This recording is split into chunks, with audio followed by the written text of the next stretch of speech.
Hi viewers, ఎలా ఉన్నారు? బాగున్నారా? అందరూ బాగుండాలని కోరుకుంటూ కేఆర్ఎల్ స్టోరీస్ లైక్ చేయండి, సబ్స్క్రైబ్ చేయండి. అమ్మాయి ఎక్కడ? ఎవరు కూర్చున్నది? నేను ఇక్కడ క్లాస్ చెప్తూ ఉంటే నువ్వు అబ్బాయి వైపు చూస్తూ కూర్చున్నావా? ఇది క్లాస్ అనుకున్నారా మీరిద్దరు, లేక పార్క్ అనుకున్నారా?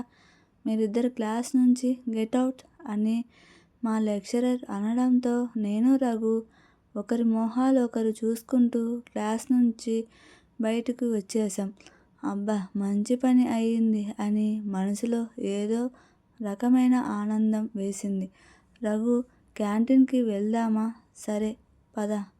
వచ్చిన రోజే క్లాస్లో నుంచి బయటికి వచ్చేసాం.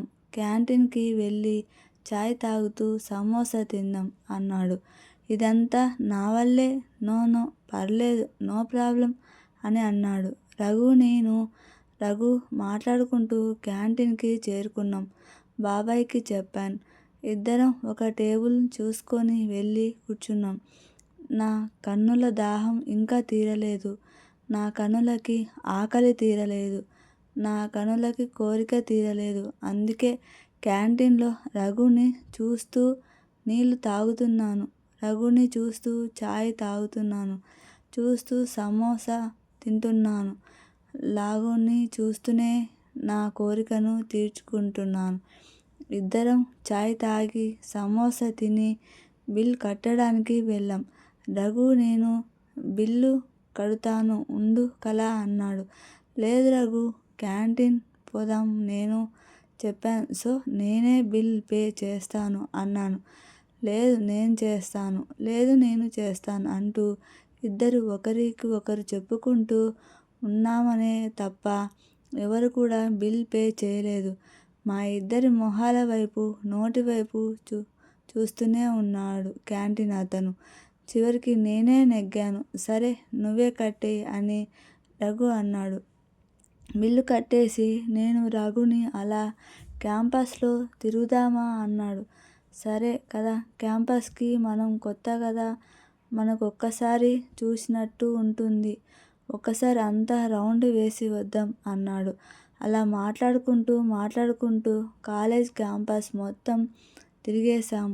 ఎన్నో మాటలు, మరెన్నో నవ్వులు, ఎంతో దూరం నడక, ఎంతో సమయం వెచ్చించిన మా మనసుకి ఇప్పుడు ప్రశాంతంగా ఉంది. కాలేజీ వదిలినట్టు ఉన్నారు.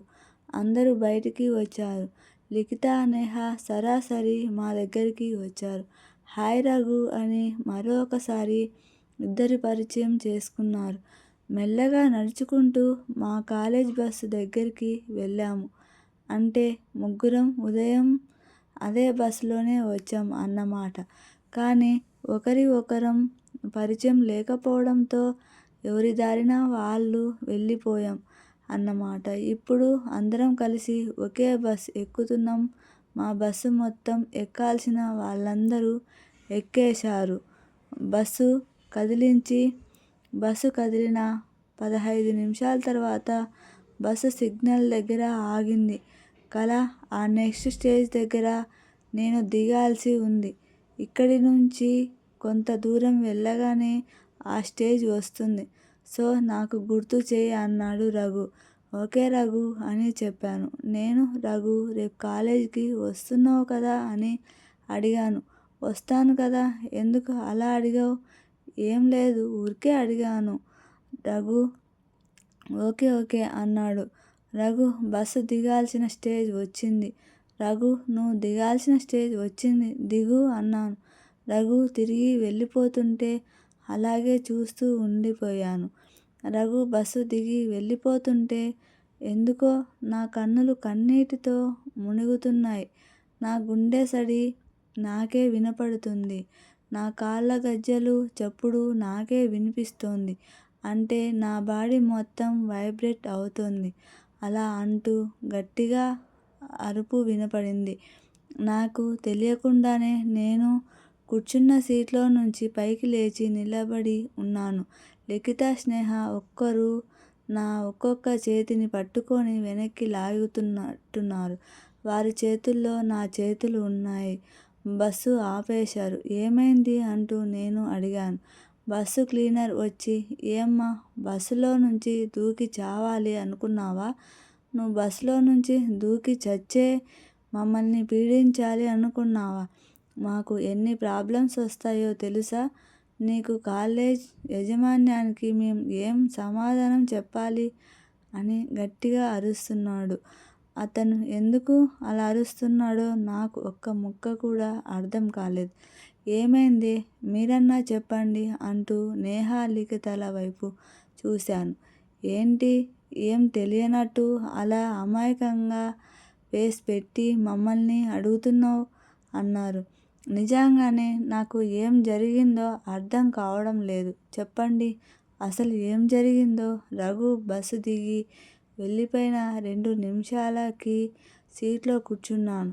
నువ్వు ఒక్కసారిగా పైకి లేచావు. రన్నింగ్లో ఉన్న బస్సులో నుంచి కిందికి దూకాలనుకున్నావు. మేము చూసాం కాబట్టి సరిపోయింది. లేదంటే ఏమైనా ఉంటుందా? నువ్వే ఊహించుకో అని అన్నారు. నచ్చితే లైక్ చేయండి, కామెంట్ చేయండి, సబ్స్క్రైబ్ చేయండి ప్లీజ్ అండి.